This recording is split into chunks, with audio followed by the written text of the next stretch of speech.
Hello, English learners. Welcome back to EnglishPod. My name is Marco. And I'm Erica. And today we're looking at some more romance. We're talking about dating. Dating, exactly. And not only dating, but asking someone to become your boyfriend or girlfriend. Yep, that's true. And so we're going to be focusing on language to express your romantic feelings, and also maybe some phrases you can use to ask someone out. Very good. So I'm sure you guys are excited about this one. So let's listen to the dialogue for the first time.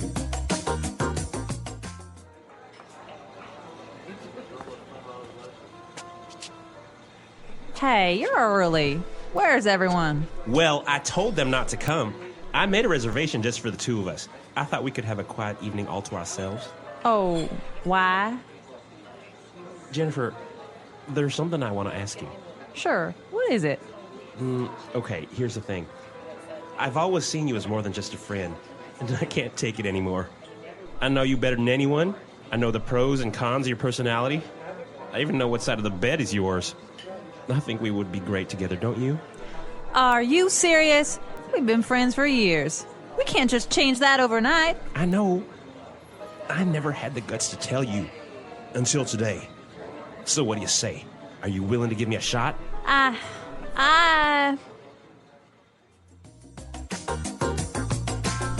right, I wonder, is she going to say yes? I don't know. She seems a little bit confused. Well, I guess it's always strange when your best friend suddenly wants to be your boyfriend or girlfriend. It does happen, though. Yep. It does happen. So why don't we take a look at some of the vocabulary that was used in this dialogue to express these feelings? And let's start with Fluency Builder. Fluency Builder. Okay, so we're doing things a little differently today. We're looking at phrases and not just vocabulary words. So he used some wonderful phrases to ask her to be his boyfriend. And he started with this. Here's the thing. Here's the thing. Here's the thing.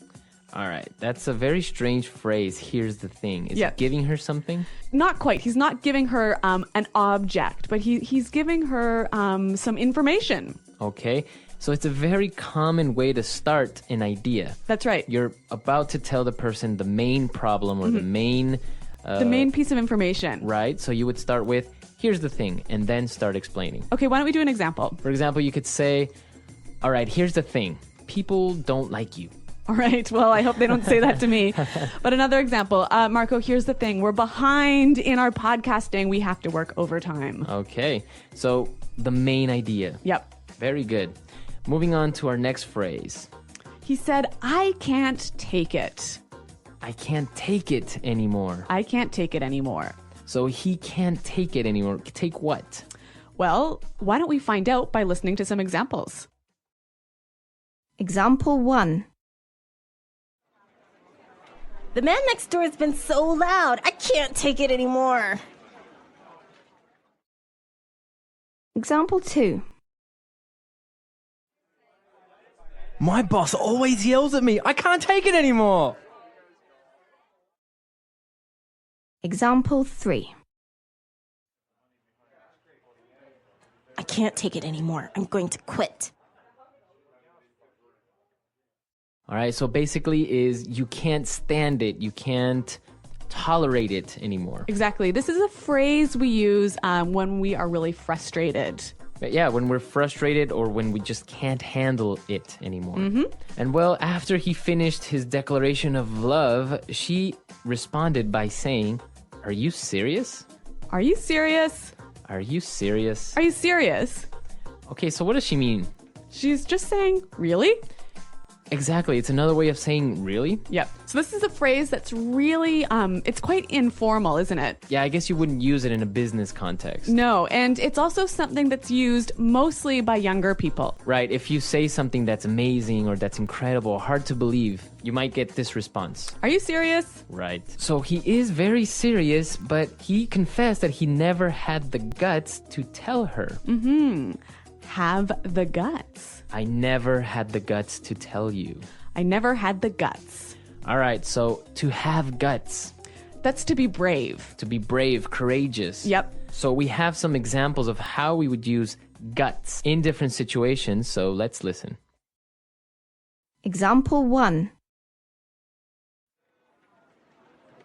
I don't have the guts to go skydiving. Example 2. I don't have the guts to give a speech. Example 3. I've never had the guts to say no to my boss. All right, so to have the guts to do something. Hey, but Marco, this word guts, it's an interesting one. Yes, it is, because guts can also mean your internal organs. Like your stomach and your intestines and your lungs. Exactly. Those are your guts. Yep. So when you have guts, you're really brave. Exactly. You're courageous. Mm-hmm. All right, very good. Why don't we listen to the dialogue for the second time? We're going to slow it down a little bit, and we'll come back and look at some phrases and putting it together.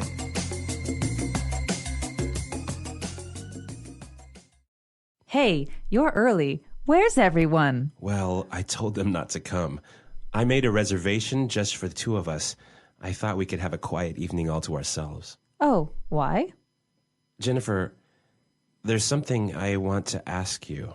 Sure. What is it? Okay. Here's the thing.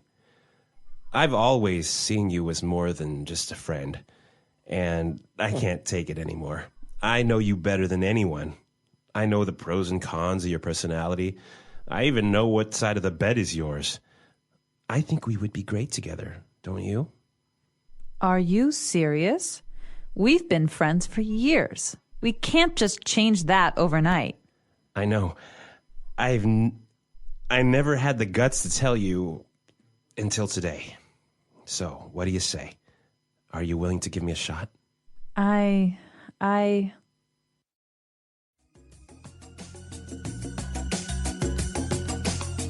All right, so that's a little bit clearer this time. But while I was listening, I noticed that there's some more great phrases that you can use together with different words. So let's look at those now and putting it together. Putting it together. All right, let's take a look at the first one. He said, I made a reservation just for the two of us. The two of us. Just the two of us. So just the two of us. Quite simply, it means you and me, just us, right? Right, just us. So why is this phrase important? I think it's a great way to show the idea of only us, right? Right. And we can use it together with any number we want. So what about the four of us? Mm-hmm. Just the four of us. Okay. Just the 8 of us. Okay. So it suggests the idea of only us. Okay. You know? So he made the reservation just for the two of us because he thought they could have a quiet evening all to ourselves. All to ourselves. All to ourselves. All to ourselves. If you have something all to yourself, or we have something all to ourselves. We have that thing all alone. We don't have to share it. We don't share. Very good. So I guess you can say, my parents are out of town, so I have the house all to myself. Mm-hmm. Or even, she wants to eat the cake all to herself. Very good. So that's a very good phrase. And you can use it with any pronoun. Well, so the guy is explaining that I've always seen you as more than just a friend.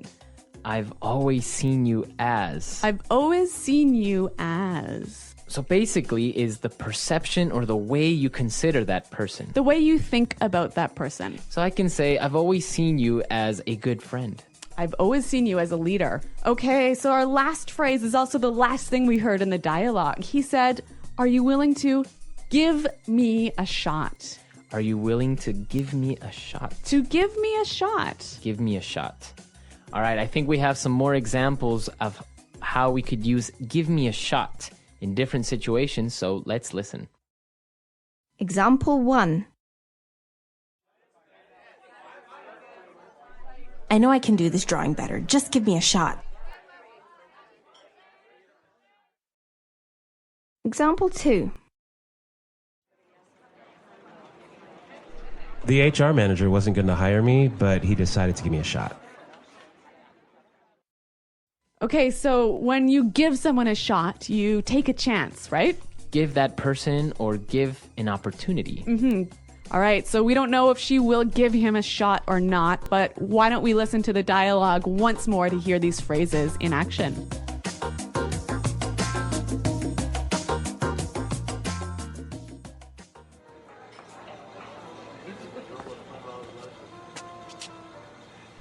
Hey, you're early. Where's everyone? Well, I told them not to come. I made a reservation just for the two of us. I thought we could have a quiet evening all to ourselves. Oh, why? Jennifer, there's something I want to ask you. Sure. What is it? Okay, here's the thing. I've always seen you as more than just a friend, and I can't take it anymore. I know you better than anyone. I know the pros and cons of your personality. I even know what side of the bed is yours. I think we would be great together, don't you? Are you serious? We've been friends for years. We can't just change that overnight. I know. I never had the guts to tell you. Until today. So what do you say? Are you willing to give me a shot?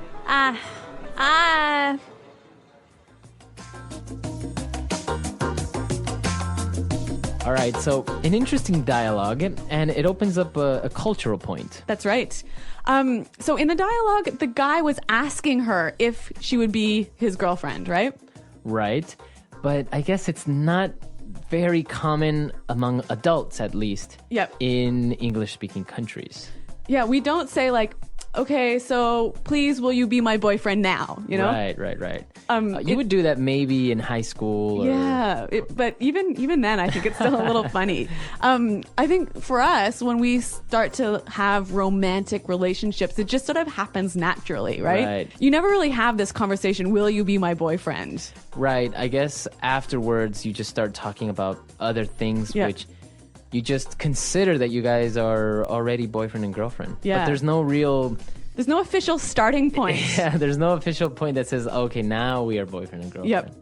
Which is interesting because in other countries, they do go through the formality of Yep. asking somebody to become their boyfriend. Yeah. But even, like 20 or 30 years ago in English-speaking countries, you would do this. Oh, yeah, of course. And it was called going steady. Going steady. So you would ask, will you go steady with me? And that means let's become a stable couple. Exactly. All right, so we want to hear your stories. And, well, how do you do it in your country? Do you ask someone out? Do you maybe just give them the first kiss and that's an automatic yes? Well, I don't know, but I'm looking forward to hearing from our listeners. So, guys, check out our website, EnglishPod.com. You can leave your questions and comments there. All right, we'll see you guys there. And until next time. Goodbye. Bye.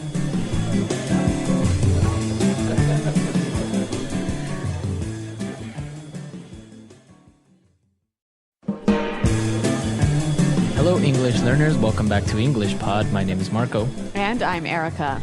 And today we're going to be taking you to the airport. That's right. We're going to listen as a man checks in at the airport and deals with his luggage.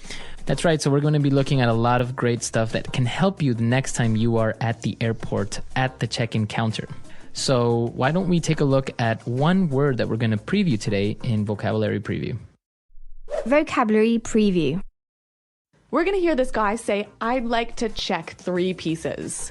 He's going to check 3 pieces of what?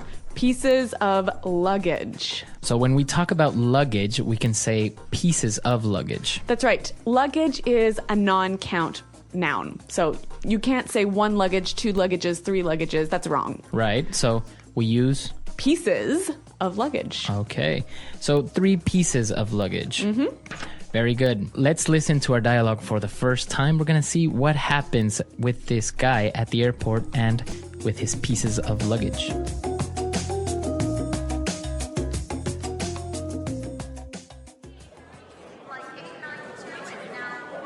Next, please.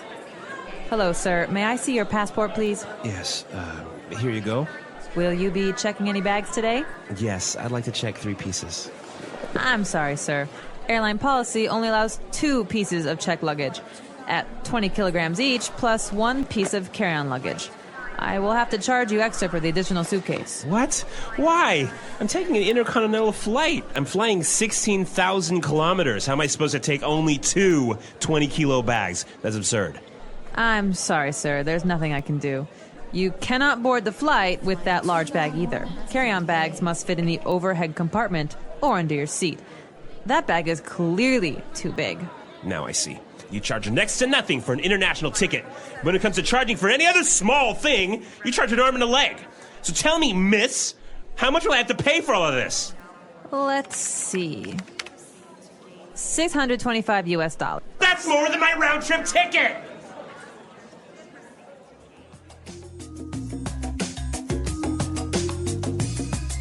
All right, well, that's a whole lot of money, isn't it? Well, I think it's a very common situation. I'm sure many of our listeners can relate to this situation. Overweight charges are pretty expensive. and Very high. I know from personal experience.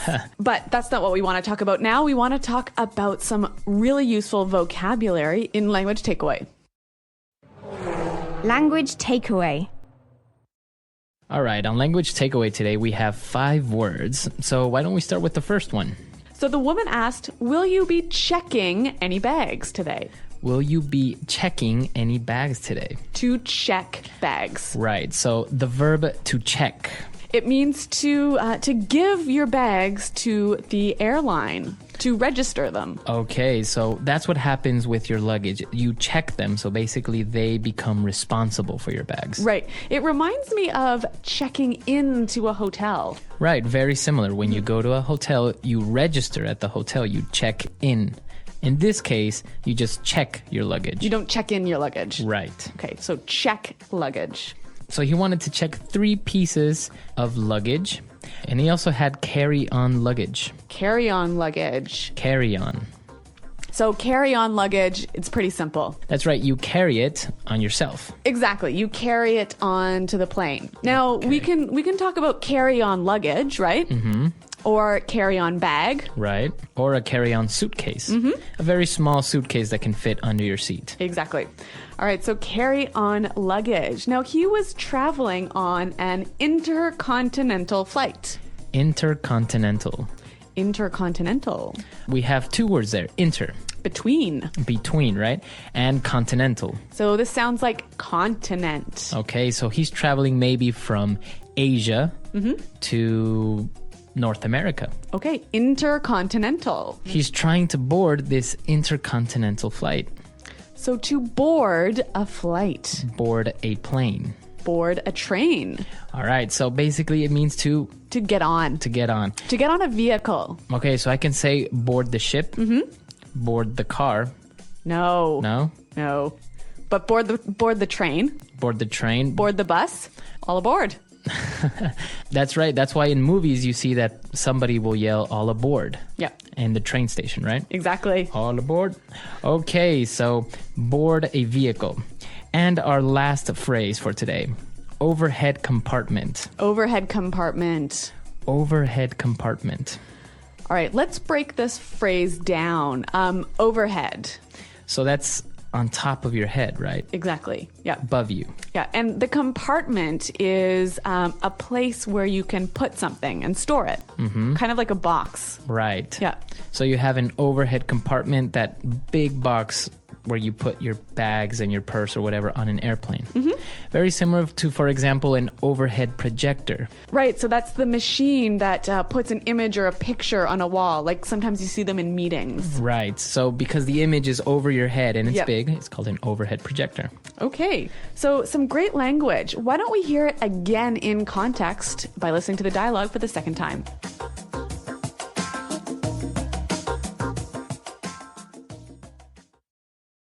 Next, please. Hello, sir. May I see your passport, please? Yes, here you go. Will you be checking any bags today? Yes, I'd like to check 3 pieces. I'm sorry, sir.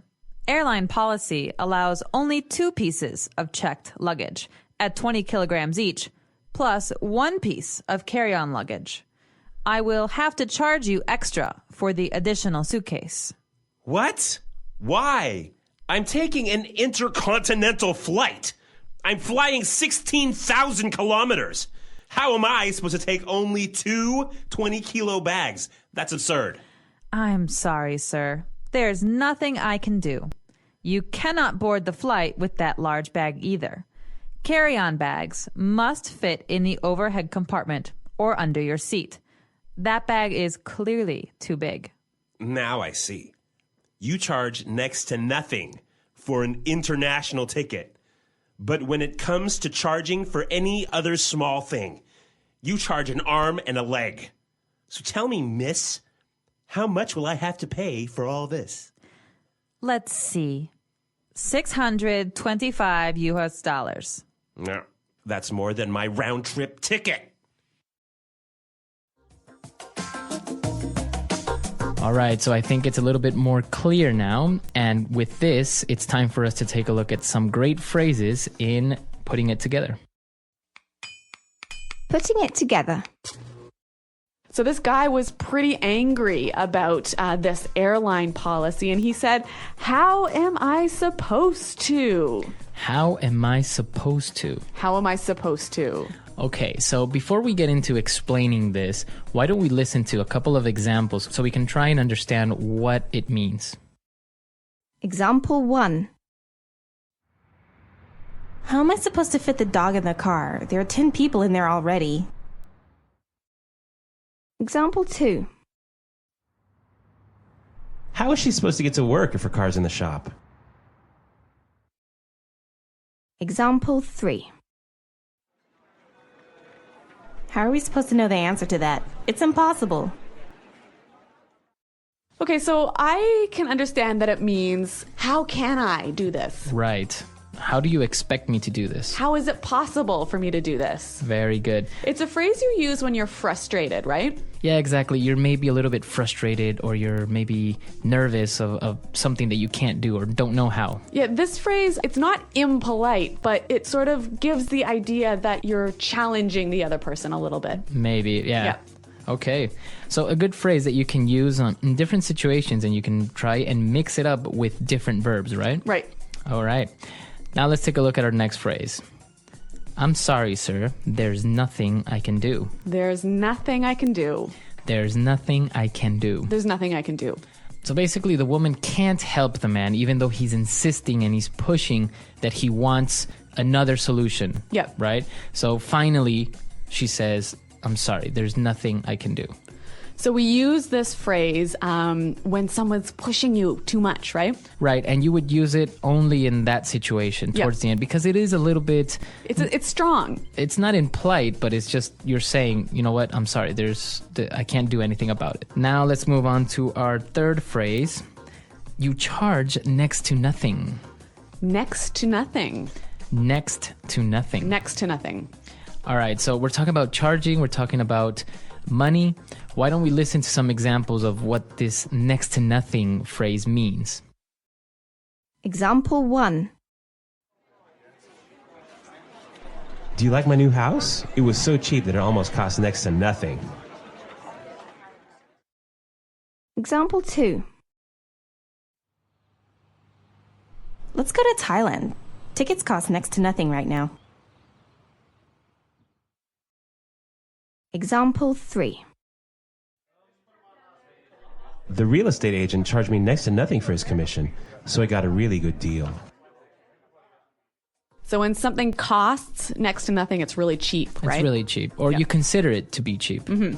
And now, for our last phrase, it's the complete opposite of next to nothing. Right. Charge an arm and a leg. An arm and a leg. An arm and a leg. All right, so this means it's really expensive. It's so expensive, it's like giving your arm and your leg. Right, to pay for it. Yeah. Very good. So next to nothing, really cheap. An arm and a leg, really expensive. Can we look at the use here? All right, so in the dialogue we heard, you charge an arm and a leg, but we can also say it costs an arm and a leg. Right, because we are referring to money, right? All right, so some great phrases here. Now, I think it's time we listen to our dialogue one more time.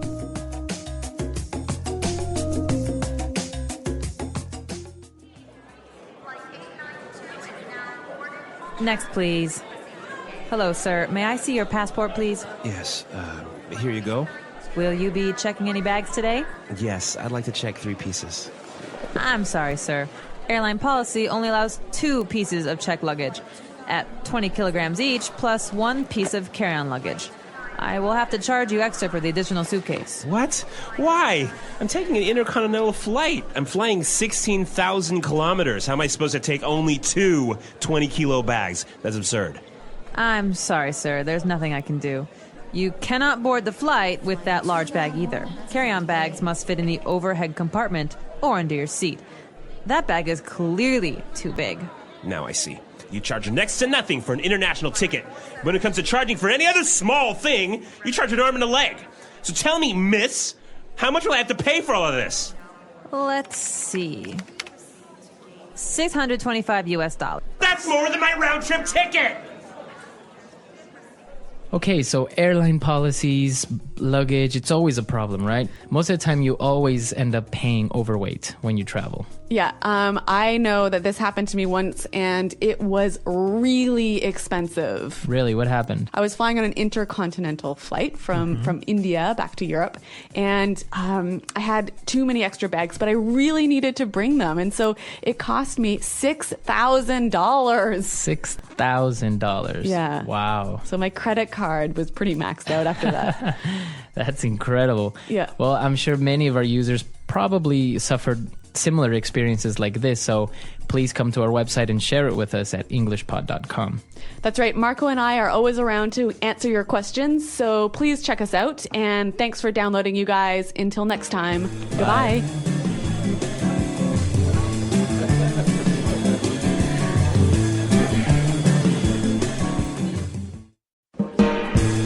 Hello, English learners. Welcome back to EnglishPod. My name is Marco. And I'm Erica.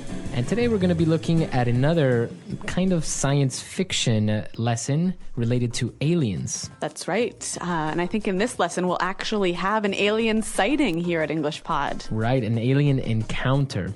So we're going to be learning about the stars. We're going to be learning about aliens and UFOs today. That's right. And we're also going to learn some language that you can use to describe negative results, things that happen that are bad. That's right. So let's start by looking at vocabulary preview.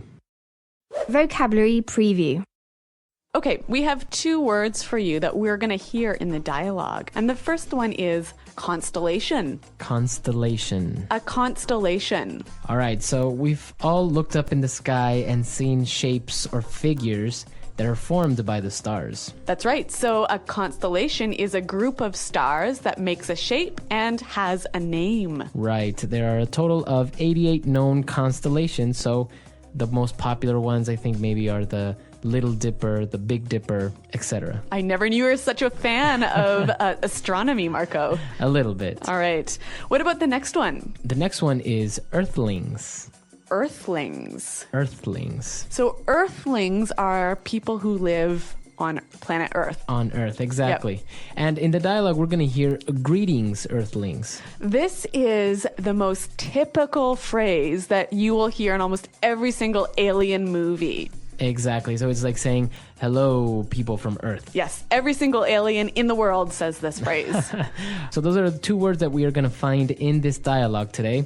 So why don't we start and listen to what happens with our UFO experience.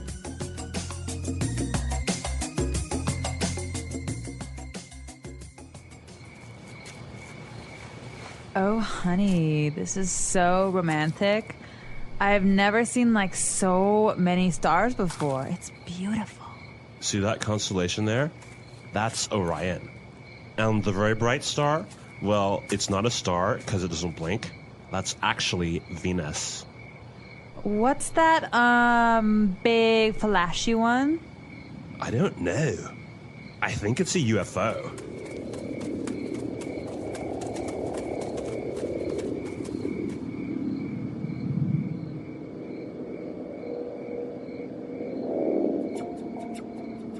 Greetings, Earthlings.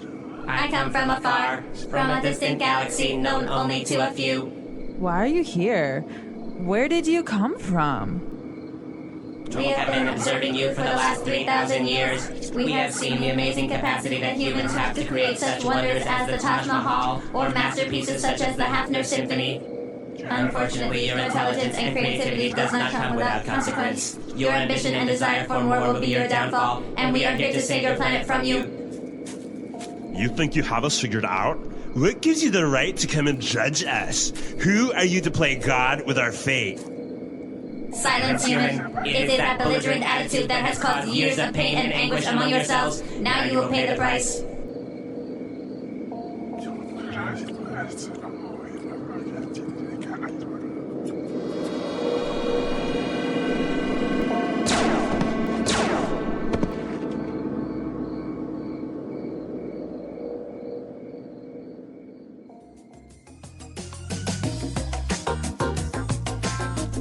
Well, that didn't work out so well for the Earthlings, now did it?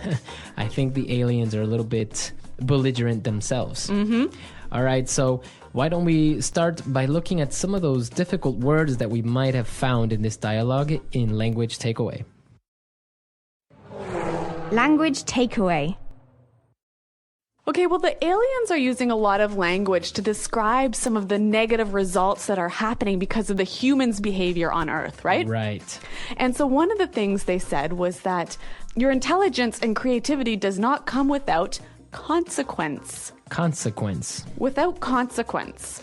All right, so the consequence of an action are basically the results. Yes, exactly. And here the phrase without consequence suggests the negative results.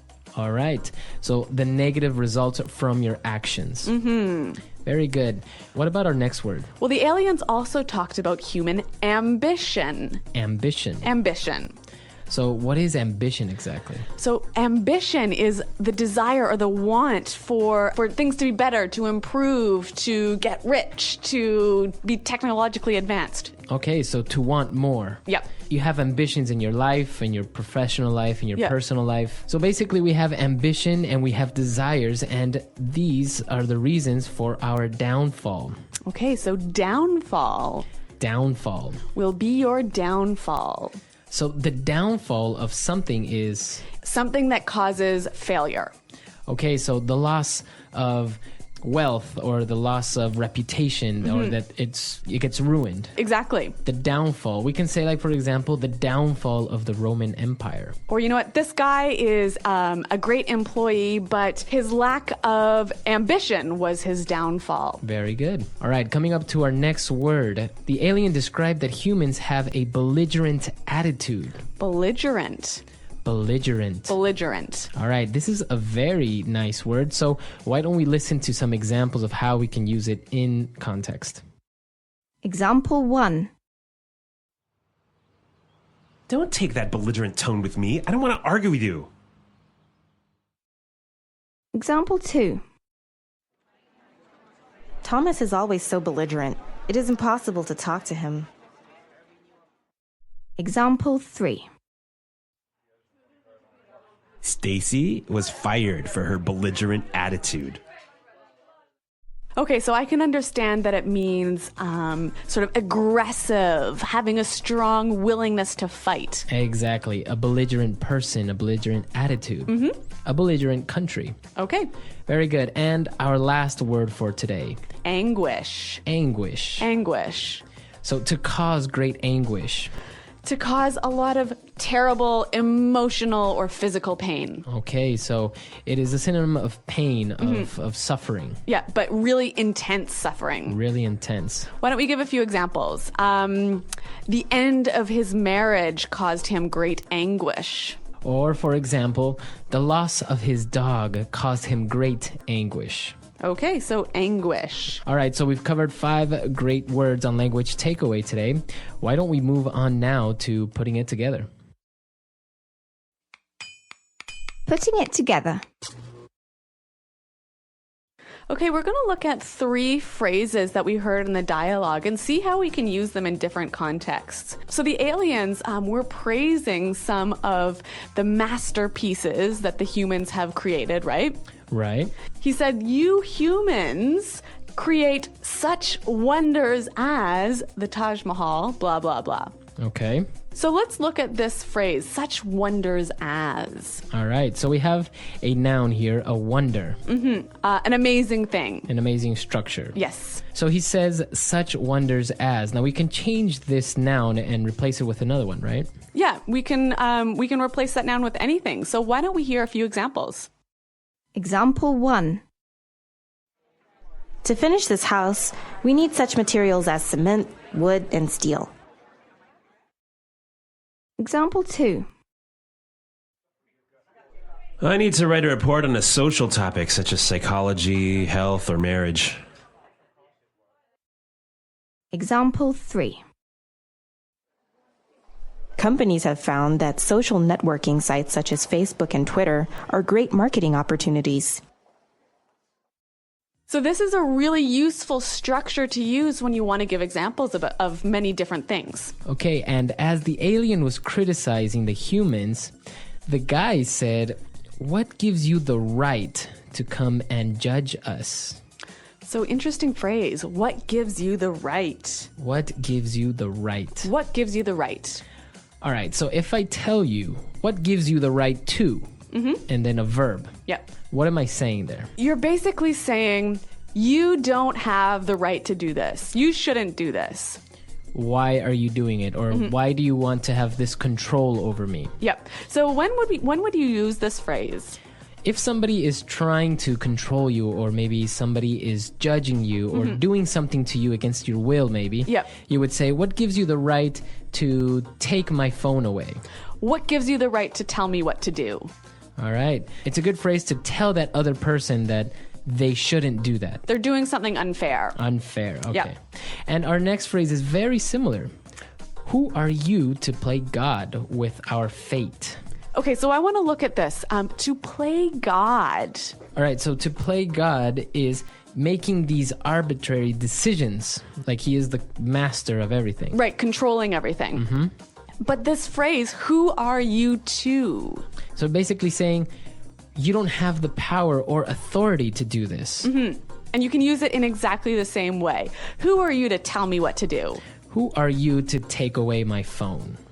Exactly. So you don't have the power to do this. Very good. So these phrases are a little bit aggressive, almost belligerent, wouldn't you say? A little bit, but I guess if you are being treated unfair or if you are angry at a situation, it would be a good phrase to use to put your point across. Yes. And as we saw, these humans are pretty angry. So why don't we listen again as they're telling the aliens, who are you to do this to us?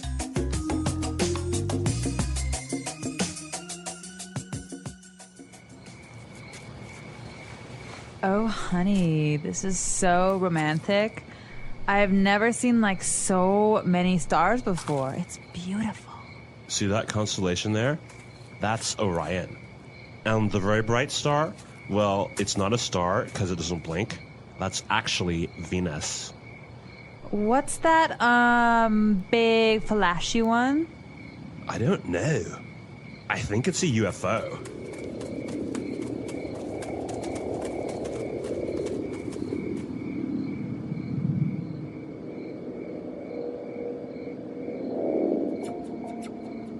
Greetings, Earthlings. I come from afar, from a distant galaxy known only to a few. Why are you here? Where did you come from?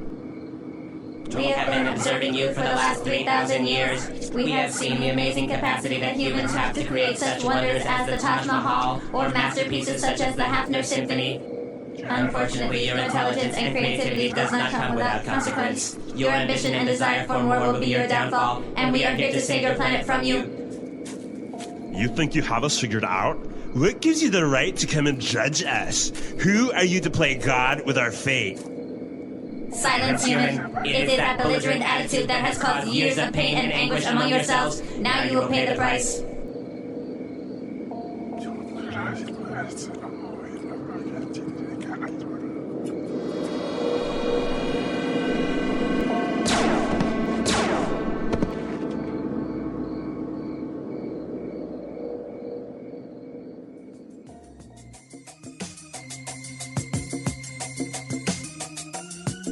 Okay, so UFOs and constellations and stars and planets. Have you ever had an encounter with one of these? Well, definitely not an encounter with a UFO, but maybe with some of the wonders of the night sky. What happened? Well, you know, when I was small, I used to have my vacations up in northern Canada. And because it was so far away from the city, it was really dark, and you could see all of these shooting stars. So these stars moving across the sky and lighting up the whole sky with their brightness. And it really is one of the most beautiful things I've ever seen. So shooting stars, those are like balls of fire that move across the sky, right? Yeah, exactly. And I saw once, actually, I was in an astronomy class and turned around, and over the horizon, like at the end of the sky, where the sky meets the earth, I saw this huge ball of fire move across the sky. And it looked like it landed in the field next to us. It was so close. Wow, that's nice. Yeah, pretty amazing. Well, I imagine that it is really amazing, and I guess Canada is the place to be when you want to see these things. I know. We've got like northern lights. We've got shooting stars. Lots of stuff. All right, so what about you guys? You should tell us if you've ever seen a shooting star or a meteor or something of this type of astronomy things, right? Or even a UFO. All right, so come to our website, EnglishPod.com. Be sure to leave your questions and your comments. And Erica and I are there to answer any questions or doubts. Well, thanks for downloading, you guys. And until next time, goodbye. Bye.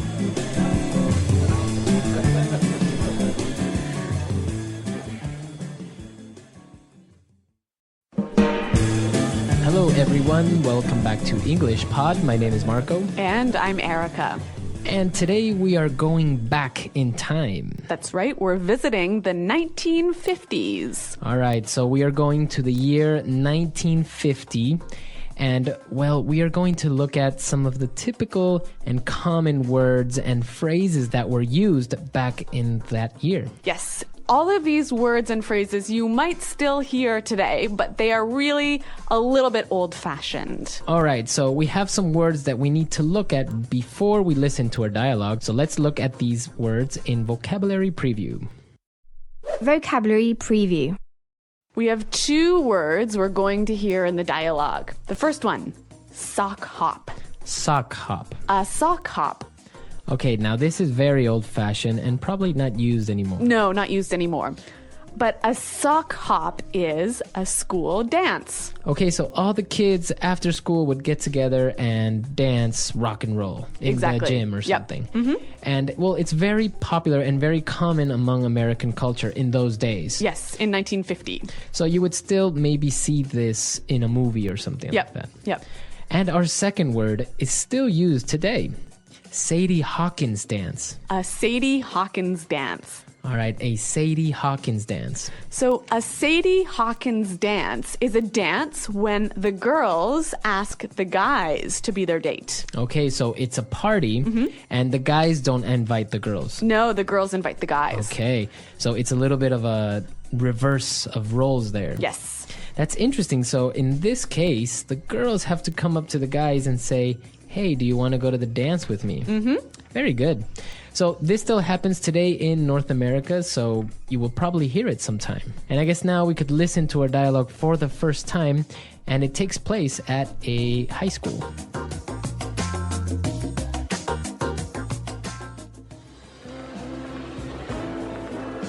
Hey, Tracy, how are you doing? I'm swell, Sandy.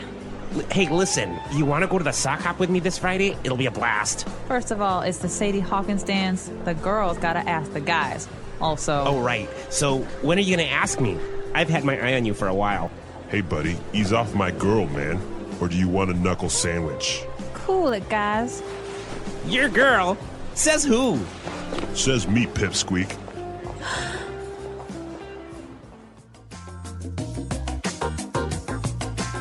All right, so a little bit of a discussion over a girl, very common as well. Yes, yep. So we're going to be looking at some of these words that were maybe a little bit difficult in the dialogue in language takeaway. Language takeaway. Well, we've got 5 phrases and words from the dialogue. Now, the first thing we heard was Sandy said, "Heya." Heya. Heya. All right. Now, an interjection, a way of saying hi, but very old-fashioned. Heya. Yep. Basically, hi, you. Or hey, you. Yep. Okay, so heya. I guess you would still use it today, though, right? Yeah, it's still a normal way to greet someone. All right. Very friendly. Mm-hmm. Okay, and what about our second word? Well, Sandy asks Tracy, "How are you?" And Tracy replies, "I'm swell." I'm swell. Swell. I'm just swell. When you are swell, you are great. You're great.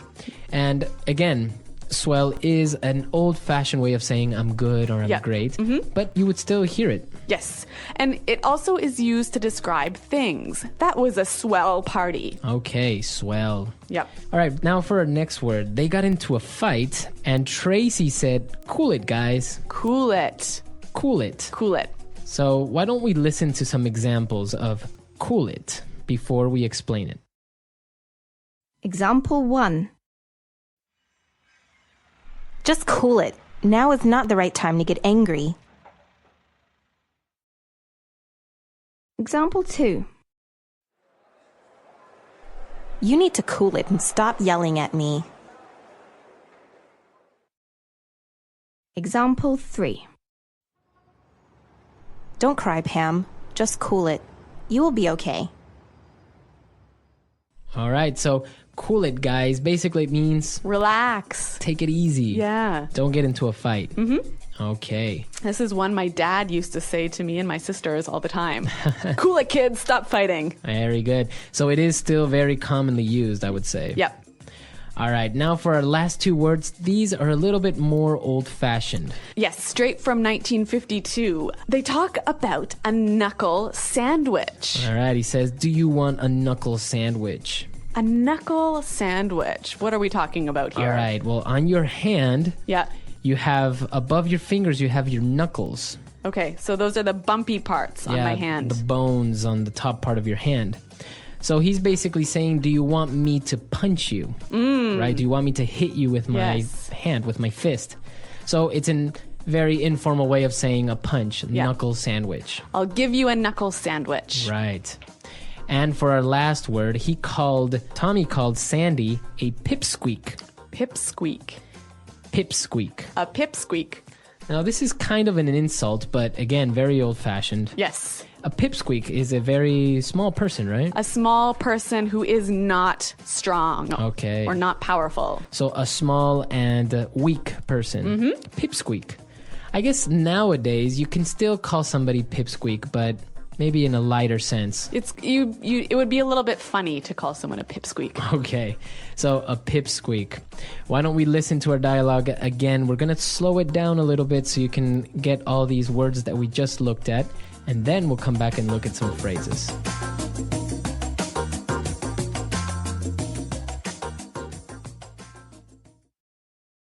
Hey, Tracy. How are you doing? I'm swell, Sandy. Hey, listen. You want to go to the sock hop with me this Friday? It'll be a blast. First of all, it's the Sadie Hawkins dance. The girls gotta ask the guys. Also... Oh, right. So, when are you going to ask me? I've had my eye on you for a while. Hey, buddy. Ease off my girl, man. Or do you want a knuckle sandwich?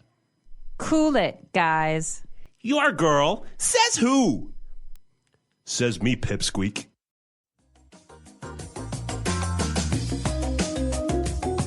Okay, so that was a little bit easier to understand, but some great 50s style phrases and words. So why don't we look at some of these phrases now in Fluency Builder? Fluency Builder. All right, on Fluency Builder today, we're going to look at 3 phrases. Why don't we start with the first one? Sandy said that the party will be a blast. It'll be a blast. It'll be a blast. To be a blast. So if something is a blast, it's very fun. It's entertaining. Yes, really, really fun. Okay, so the party was a blast. I had a great time last night. It was a blast. Okay, very good. So very fun times. Yep. And you'll still hear this phrase used today. Now, the next one. So Sandy said he had his eye on Tracy. He said, I've had my eye on you. To have your eye on someone. So if I have my eye on the new iPhone that came out. You are watching it carefully because you want it. Okay, so I'm keeping my attention on it because I want it. I have my eye on that sweater because it's on sale. Okay, so you really want that sweater. Yep. All right. So to have your eye on something or on someone, right? And for our last phrase, Tommy told Sandy, hey, buddy, ease off my girl.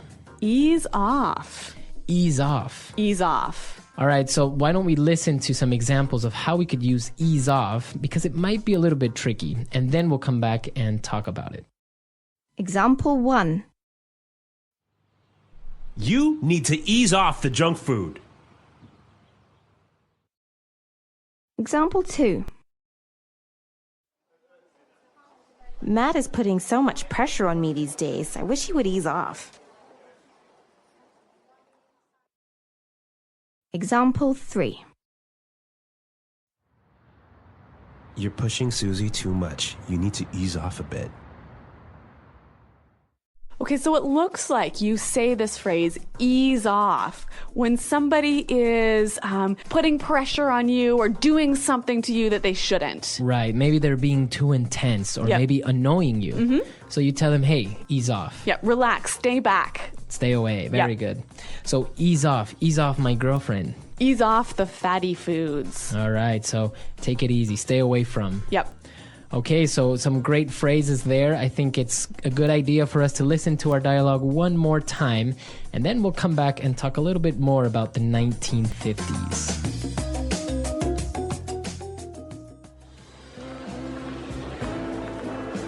Hey, Tracy, how are you doing? I'm swell, Sandy. Hey, listen, you want to go to the sock hop with me this Friday? It'll be a blast. First of all, it's the Sadie Hawkins dance. The girls gotta ask the guys. Also... Oh, right. So, when are you going to ask me? I've had my eye on you for a while. Hey, buddy, ease off my girl, man. Or do you want a knuckle sandwich? Cool it, guys. Your girl? Says who? Says me, pipsqueak.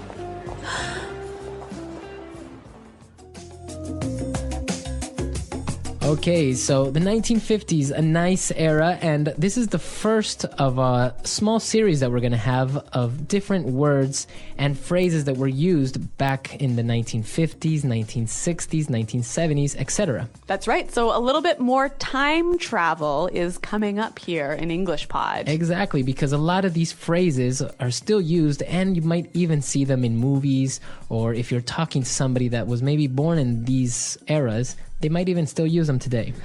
That's right. So, do you guys know any English phrases or slangs from the 1950s? Why don't you visit our website at EnglishPod.com to tell us about it?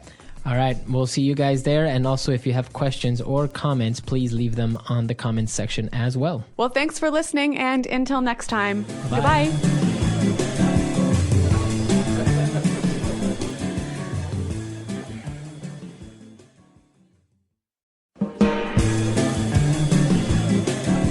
Hello, English learners. Welcome back to another lesson with us here at EnglishPod. My name is Marco. And I'm Erica. And today we're going to be talking about physics. That's right. An advanced lesson for all you physics lovers out there. And even for those of you who maybe don't love physics so much, there's still some great language here. Right. We're going to be talking about the Big Bang Theory, a very popular theory of how the universe or the world and how we came upon being created. That's right. So we've got some physics language, but we've also got some really tough words that I bet many of our users have never seen before, which we're going to look at those in this lesson. All right. So why don't we get started with this great and interesting lesson, and let's listen to the dialogue for the first time.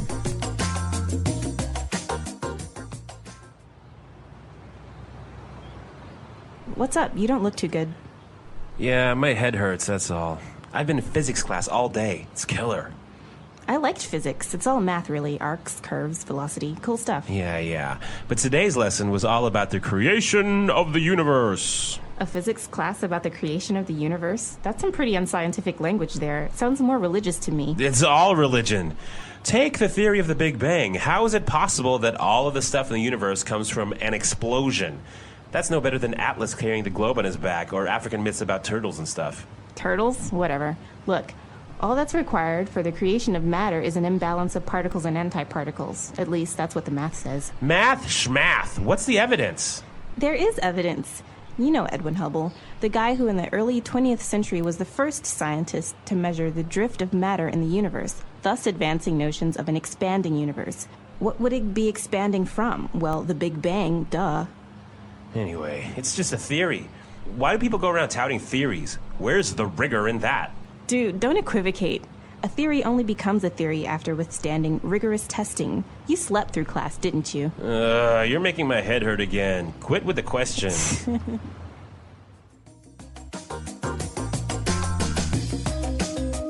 Well, it sure does sound like a difficult class, doesn't it? It's a very interesting topic and very controversial, so there are many opinions on it. But before we get into that, why don't we take a look at some of those physics-related words that we listen to in Language Takeaway. Language takeaway.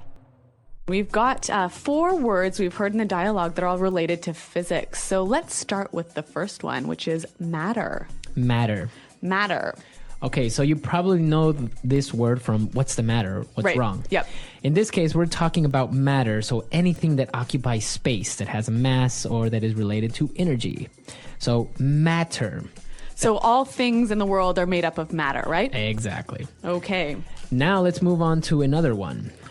Particles. Particles. Now, particles are a little bit more... Now, particles are a little bit easier.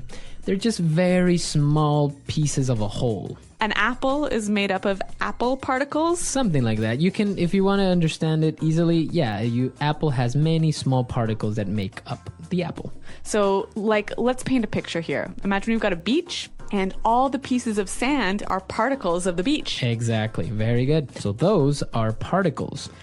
Now, the next one is a little bit difficult for me. I don't understand this. Antiparticles. All right. So antiparticles. Antiparticles. Now, this prefix, anti, it means something that is against, right? Right. And I've seen this one in anti-clockwise. All right. So antiparticles are those that are against particles. So basically, if you have a particle that has a positive charge and another one comes in with a negative charge in the same weight and the same type of particle, if they get together, they cancel each other out and they both die.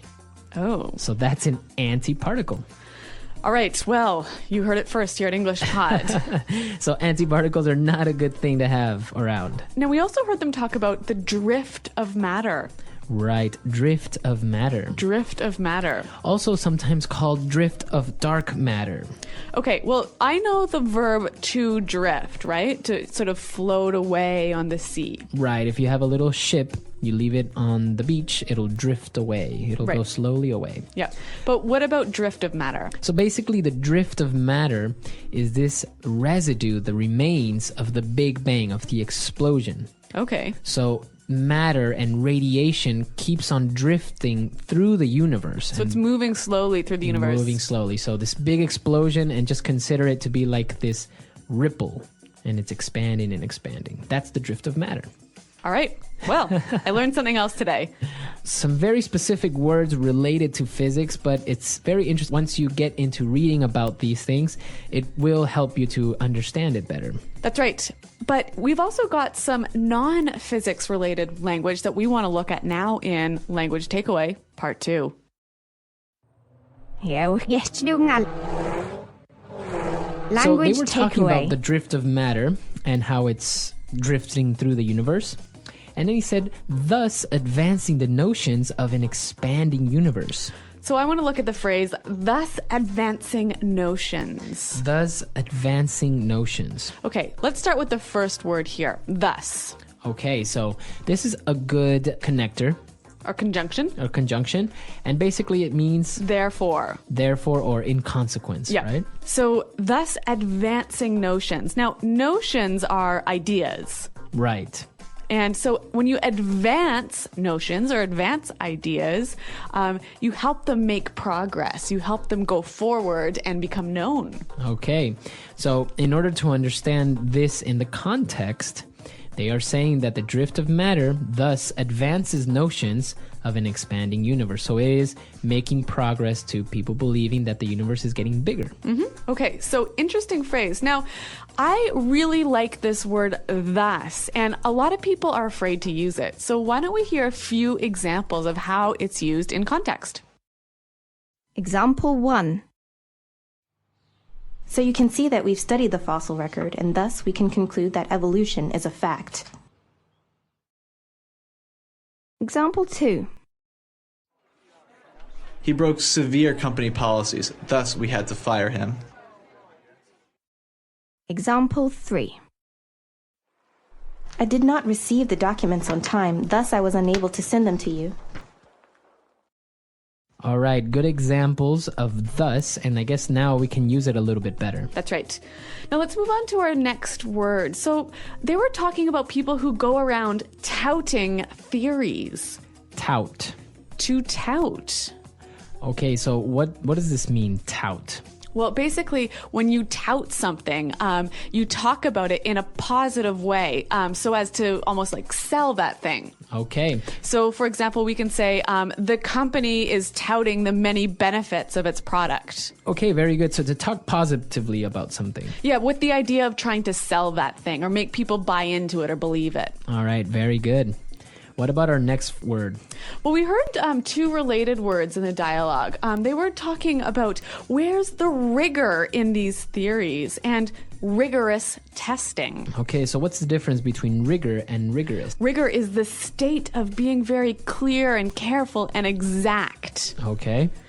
And rigorous is just the adjective. Clear, careful, attention to detail, and exact. Okay, very good. So, rigorous training. I'm going over my notes in rigorous detail. Okay, very good. And now we have one more word today in language takeaway, and that is equivocate. So we heard, dude, don't equivocate. Don't equivocate. Don't equivocate. All right, so what does he mean by this? Well, when you equivocate, you use big words to try and mislead somebody. Okay, so using big words to confuse or to mislead. Yep. So, for example, we could say the job candidate, we could say, when asked about his experience, the job candidate equivocated. Okay. Or even the presidential nominee did not equivocate when he explained his tax policy. All right, so some good examples, good phrases, a lot of interesting stuff, and a little bit more educational podcast today. That's right. So let's continue with our education by listening to the dialogue one last time.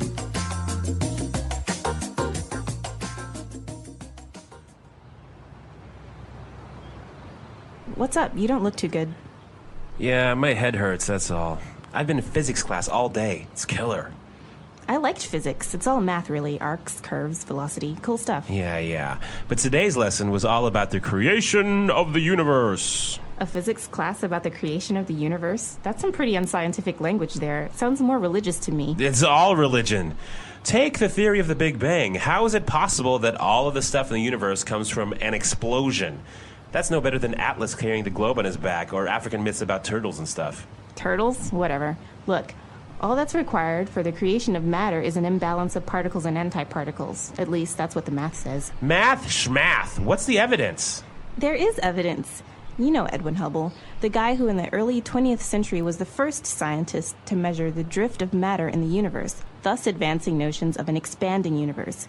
What would it be expanding from? Well, the Big Bang, duh. Anyway, it's just a theory. Why do people go around touting theories? Where's the rigor in that? Dude, don't equivocate. A theory only becomes a theory after withstanding rigorous testing. You slept through class, didn't you? You're making my head hurt again. Quit with the question.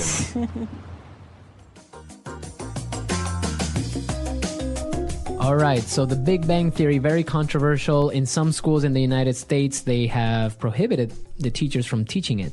I know, which seems quite interesting to me. But it is actually very controversial, and people can get really, really upset about this in America. So it is an interesting topic.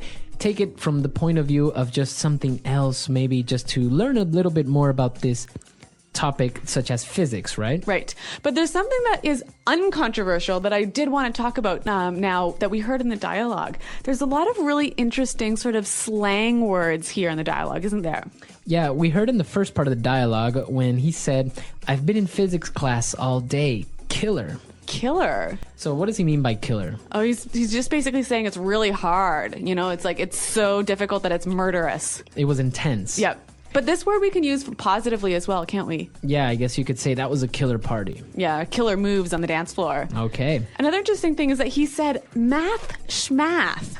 Now, schmath isn't really a word. No, but this is a really common structure we use in English when we want to sort of take away from the importance of an idea.